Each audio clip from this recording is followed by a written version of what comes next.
Now, the rest of the story. Between songs, you could almost hear the audience yawning and leaving. It was one of those show business disasters they talked about for years, the kind that marks the certain performer as poison, and so it would in the summer of 1969. Of course, as they say, it was not brain surgery. It was only a singing act to open the International Hotel's new lounge, or whatever you call it. But what a dud. I mean, the hotel could have spent a little more time and a little more money and come up with something a little more entertaining, but instead they got Plain Joan. To make matters worse, she was a proved failure in town, so the hotel management could not claim that they were surprised. Only a half-dozen years previous, Liberace had taken her on as his opening act at the Riviera.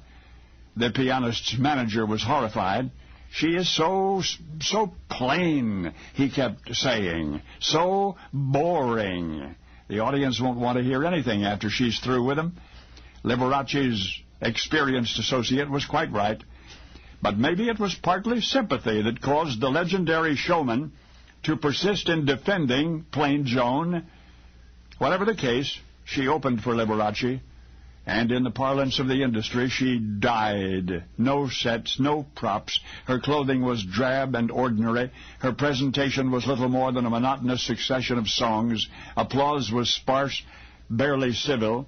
By the time the flamboyant piano player arrived on stage, the audience was almost angry. And so was the hotel management. "Get rid of her," they told Liberace. "Your own career could go down with her." The latter offered a compromise. He would open his own show, he said, go out and do a peppy number, and then he would slip Plain Joan into the lineup without anybody knowing it.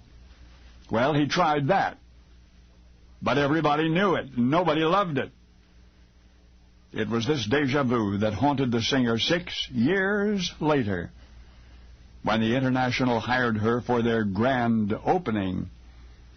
Not so grand in this case. Plain Joan's first song was "I've Got Plenty of Nothing." It was not supposed to be a joke. It just turned out that way. And under her breath, Plain Joan uttered a vow that if she could possibly manage to get out of this alive, she would never, never, ever again sing a single tune in that town. Sometimes you just don't know where you belong and where you don't. And once upon a terrible time, a very good singer was stung by that awareness that no matter how long she lived, no matter how much she sang, there was, then and thenceforth, one place on planet Earth where she would be utterly unwelcome. And that place was Las Vegas. And that singer, Plain Joan, was Barbara Joan Streisand. Of course, you've heard about her smashing success one subsequent New Year's, but now you know the rest of the story. And now the rest of the story. When we think of rich and famous people, we often forget that many of them were not always rich and famous. Of course, some were from wealthy families, but most had more humble beginnings on the road of life. They kept fighting for their dream when most of us would have given up. Those are the few who go from rags to riches. Barbra Streisand's story is a true rags to riches tale. Barbara Joan Streisand was born on April the 24th, 1942 in Brooklyn, New York. Her father, Emmanuel, who everyone called Manny, was a school teacher. Before meeting Manny, Diana, Barbara's mother, considered a career in music. Diana, a soprano, sang semi-professionally on occasion. Diana and Barbara have both claimed in interviews that Barbara got her musical abilities from her mother. Barbara said, "I must have gotten my detailed, obsessive streak from my father, because my mother wasn't like me at all." Manny's father owned 2 fish markets, but Manny chose a different career path. He attended the City College of New York, where he earned a master's degree in education. He taught English to prisoners at Elmira Reformatory in upstate New York, and he also taught at Brooklyn High School. At night, he studied for his Ph.D. in education at Columbia Teachers College. Now, some sources argue that he earned his doctorate of English literature and psychology, while others contend that he died before completing his doctorate. 35-year-old Emanuel Manny Streisand died on August 4, 1943, following an epileptic seizure. Barbara was just over 15 months old. Without Manny's income, the family, which included Diana, Barbara, and Barbara's older brother Sheldon, struggled to survive. Diana took a job as a bookkeeper, and her wages were meager. Barbara remembered feeling like an outcast because she explained, "Everybody else's father came home from work at the end of the day. Mine didn't." The Streisand family was forced to move in with Diana's parents in their 3-room apartment. This is what it looks like today. Barbara remembered, "I slept in the bed with my mother, and my brother had a rollaway cot in the same room. We never had a couch. I guess that's why I have lots of couches today." Barbara often sang in the hallway of their apartment building because her voice would echo throughout the building. Most of the neighbors reacted favorably to her singing. Some opened their doors so they could hear it better. Others poked their heads out into the hall to watch. Barbara said, "I was considered the girl on the block with the good voice."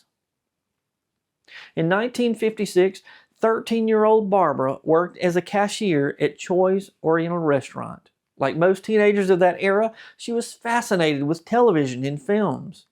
Nearby was the Loew's King's Theater. By watching films at this theater, Barbara was able to escape from poverty, if only for a few hours. "I was 13 years old when I first started spending many a wonderful afternoon there," Barbara said, "partly because it had double feature, air conditioning, and great ice cream cones." She debunked the rumor that she had worked as an usher at the theater. She said, "I was just a kid, a paying customer, a movie lover." Barbara dreamed of becoming an actress. Barbara said, "I always wanted to be somebody, to be famous, get out of Brooklyn." Diana was often critical of Barbara's singing. She said later that she wanted to keep Barbara grounded so she wouldn't get the big head. In the following year, Barbara saw her first Broadway play, The Diary of Anne Frank, starring Susan Strasberg. Seeing this play transformed something in Barbara's mind. Before seeing it, she only dreamed of becoming an actress. But after seeing it, she took action. She began taking acting classes. In 1959, 16-year-old Barbara graduated high school and moved into a small apartment with a friend from acting class. In 1960, Barbara sang at a small local nightclub and won an amateur talent contest. She took any available job in the local playhouse just to gain experience. She moved in with her boyfriend for a while, but after their breakup, she became, homeless. She kept her clothes at her friends' apartments and took turns sleeping on cots or on their apartment's floors. Don Softness, a press agent for the PM East television show, had an office in an apartment building complete with kitchen and bathroom. Rather than returning to her mother's home, which would have been likened to an admission of defeat, Barbara chose to sleep on the couch in Don's office. By the time the office opened at 9 a.m. in the morning, Barbara was already gone making the rounds looking for acting jobs. After the office closed for the day, Barbara returned and used it as her home. Barbara continued to use the office in this manner for more than a year. Then her fortunes changed. Making those rounds to casting offices finally paid off. In 1962, she was just 19 years old when she was cast as Miss Marmelstein in the Broadway musical I Can Get It For You Wholesale. The show became a hit. With Barbara's earnings, she rented a $60 a month apartment above a seafood restaurant. Now, don't get the wrong idea, this was no ritzy apartment. The apartment had only one window, which looked out at the brick wall of an adjacent alley. The bathtub was in the kitchen. There was only room in the apartment for one single bed. Despite the apartment's shortcomings, Barbara made the best of it. She said, "I had no money to buy art, so I would buy old picture frames and put them on white walls, just framing space, which I thought was beautiful."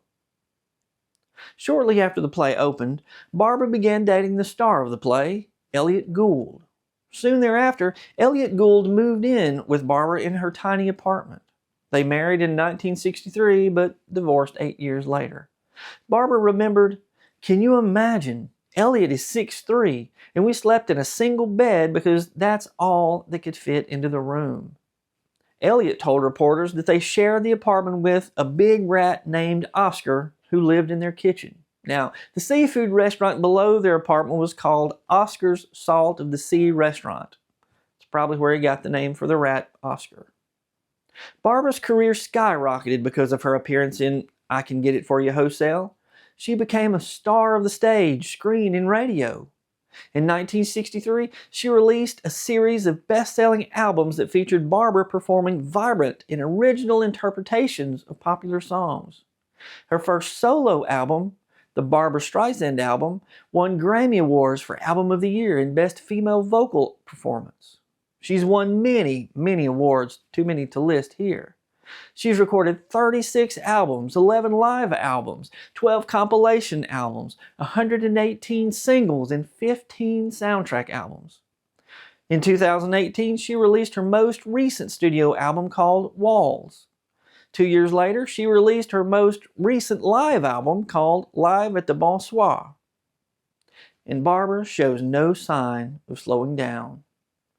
Before Barbara was the household name that she is today, she was just Barbara Joan Streisand, a young girl with a dream.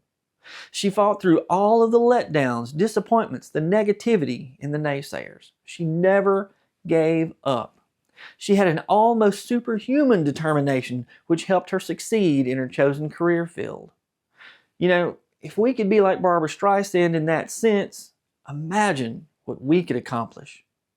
Don't you think? I'm Brad Dison. Thanks for watching. And now you know the rest of the story.